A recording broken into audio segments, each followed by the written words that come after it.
Hello friends, welcome to YT Gurukul YouTube channel. आज का video हम यूपी पुलिस कांस्टेबल के एग्ज़ाम से रिलेटेड लेकर आए हैं। जैसा कि आप लोगों को पहले से पता हुआ कि यूपी पुलिस कांस्टेबल में भर्ती आने वाली है 25,000 के करीब, और ऐसा अनुमान है कि दिसंबर में ही ये वैकेंसी आ जाएगी और लगभग 1 महीने का टाइम मिलता है हमें फॉर्म फिल करने के लिए।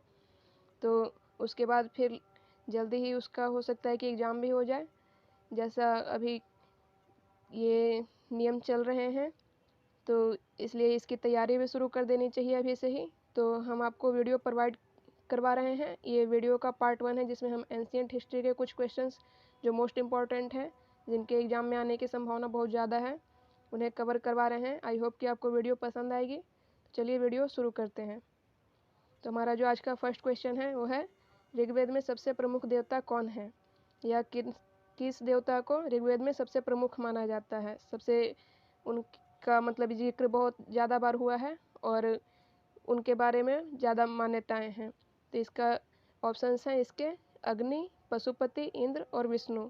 तो इसका जो सही ऑप्शन है वो है इंद्र। इंद्र देवता का उल्लेख सबसे ज़्यादा बार हुआ है ऋग्वेद में। नेक्स्ट क्वेश्चन है, कौन सा वेद धार्मिक अनुष्ठानों से संबंध रखता है।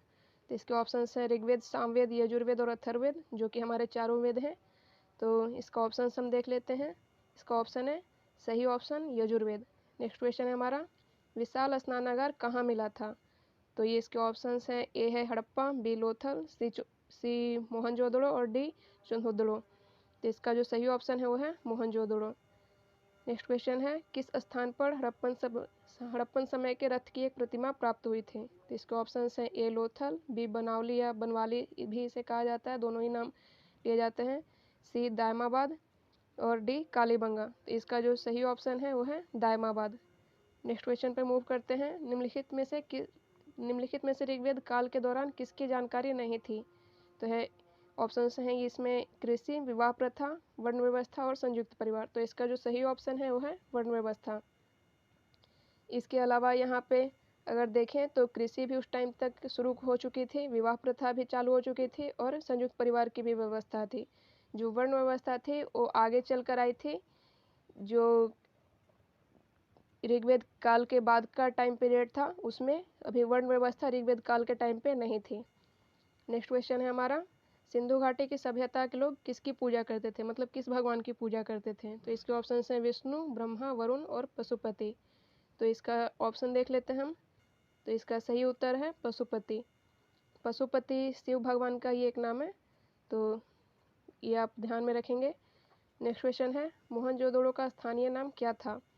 ए है दलदल टीला, बी रेगिस्तान टीला, सी मिट्टी का टीला और डी मृतकों का टीला। यहाँ पे मिट्टी का टीला और मृतकों का टीला देख के कंफ्यूज मत होना।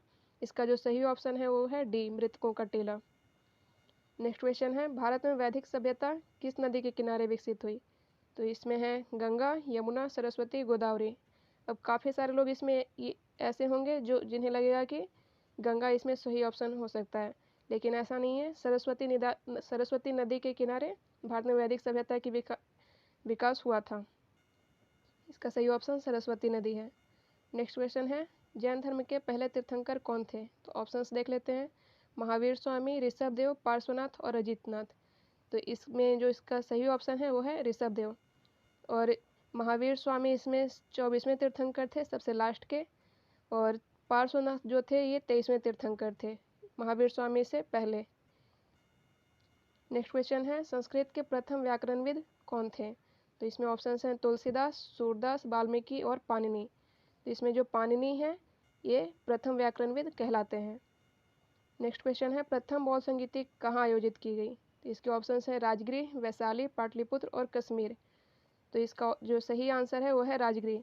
और ये जो आपको ऑप्शंस दिए गए हैं, राजगृह, वैशाली, पाटलिपुत्र और कश्मीर, ये आपको क्रम से दिए गए हैं ऑप्शंस। यानी कि सबसे पहली जो बौद्ध संगीति हुई थी वो राजगृह में हुई थी, नेक्स्ट वाली वैशाली में, तीसरी हुई थी पाटलिपुत्र में और चौथी कश्मीर में।